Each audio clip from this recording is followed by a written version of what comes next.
I'm not supporting of Russian military action, and I do think there has to be a peace process, and there has to be a process of demilitarization of the Ukraine and sticking to the original non-nuclear agreement. But I'd also say this: the hypocrisy of the West is unbelievable on this. Where was the legality in the war in Iraq? Where was the legality of so many of the other interventions that have been made elsewhere? And if one reads very carefully what all the Ukrainian forces are saying, yes, there is a very nasty far-right force in Ukraine at the present time, which is part of the government. There is also a more liberal grouping in the Ukraine. There is also a very large Russian grouping in the Ukraine who obviously have some loyalties towards Russia.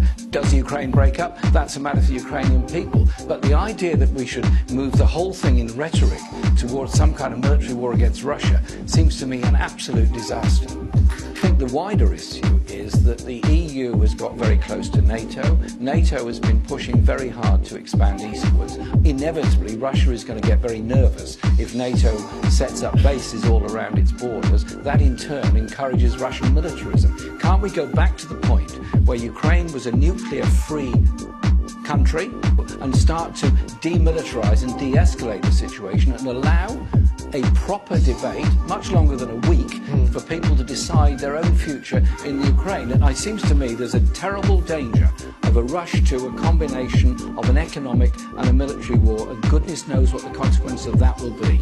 I'm quite alarmed by the way in which the NATO General Secretary seems to be ramping up the ante all the time. It's not his job to go around promoting wars. He's meant to be answerable to a number of different governments. He appears to be behaving as though he's some free agent who could say and do what he likes and develop this very, very dangerous scenario. Ukraine has been the war ground of Europe for 2 centuries.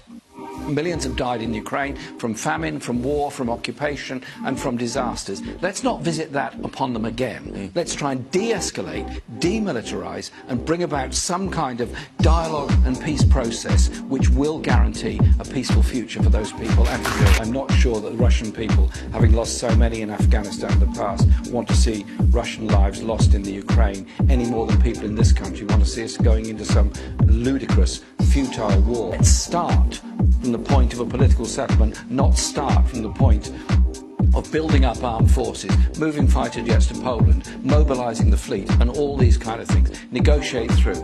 And secondly, last point, the West has no moral authority whatsoever to lecture on this after drone strikes, after Iraq, after so many other internal coups and conflicts around the world. Surely hand the thing back to the UN to try to bring about some kind of peace process and de-escalate the rhetoric which has been in danger of plunging us into a catastrophic war with nuclear implications. Thank you very much.